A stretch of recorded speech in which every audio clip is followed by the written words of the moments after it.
আসসালামু আলাইকুম। আমি চিকিৎসক Golam Mostafizur Rahman, local medical assistant. YouTube channel health BD, Facebook page MD Golam Mostafizur রহমানের পক্ষ থেকে যারা ভিডিও দেখছেন প্রত্যেককে জানাই প্রাণঢালা অভিনন্দন ও শুভেচ্ছা। আমি আজকে আলোচনা করব অজীর্ণ রোগ নিয়ে। আসলে অজীর্ণ রোগটা কি, এ ব্যাপারে জানা প্রয়োজন আছে প্রত্যেকের। পেটের খাদ্য ঠিক মতো হজম হয় না, এই না হওয়াকেই আমরা অজীর্ণ রোগ বলি। কি কারণে হয় না? যেমন পাচক রসের অভাব, দেখা যাচ্ছে যকৃতের ক্রিয়াশক্তি অর্থাৎ কলিজা যে আছে, আমাদের কলিজার ক্রিয়াশক্তি কমে যাওয়া,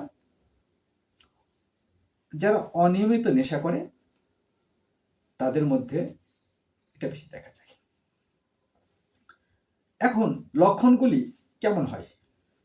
হজম হয় না, অম্ল বা ধোঁয়া ঢেকুস উঠে, পেটে বায়ু হয়, পেট ব্যথা করে, মাঝে মাঝে উদরময় হয়, বুক জ্বালা পোড়া করে, মুখ দিয়ে জল উঠে, মানে এমনি এমনি জল উঠে না, ঢেকুসের মতো এমনি জল উঠে, গা হাত পা কামড়ায়, বমি বমি ভাব হয় বা বমন হয়।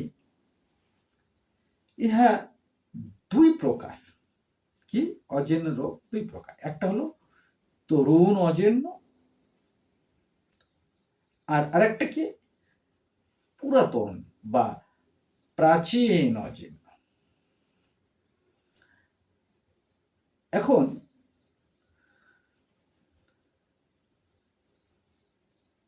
তরুণ যে অজীর্ণ সেটা সারে আবার হয়, কিন্তু পুরাতন বা প্রাচীন অজীর্ণ এটা বহুদিন আগেকার, বারবার পায়খানা হয়, বয়স্কদের বেশি হয়। হ্যাঁ, একে বলে ক্রনিক ডিসেন্ট্রি। এটা আসলে মহিলাদেরই সবচেয়ে বেশি হয়।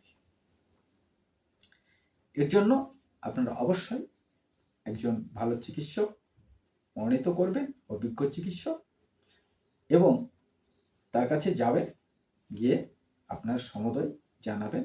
উনি পরীক্ষা নিরীক্ষার মাধ্যমে আপনাকে অবশ্যই ব্যবস্থাপত্র দেবেন। আশা করি আপনারা সুস্থ হয়ে যাবেন। যারা আমার ভিডিও দেখলেন, যদি ভালো লাগে অবশ্যই কমেন্ট বক্সে, ফেসবুক পেজে কমেন্ট করবেন, শেয়ার দিবেন, লাইক দিবেন, এবং যদি ইউটিউব চ্যানেল দেখেন অবশ্যই সাবস্ক্রাইব করবেন আপডেট ভিডিও পাওয়ার জন্য। এই বলেই আজকে আমার ভিডিও শেষ করছি। আপনারা সুস্থ থাকুন, ভালো থাকুন। আগামী ভিডিও নিয়ে আবার আপনাদের সঙ্গে দেখা করব, এই আশাবাদ ব্যক্ত করে, আপনাদের সুস্বাস্থ্য কামনা করে বিদায় নিলাম। আসসালামু আলাইকুম, আল্লাহ হাফেজ।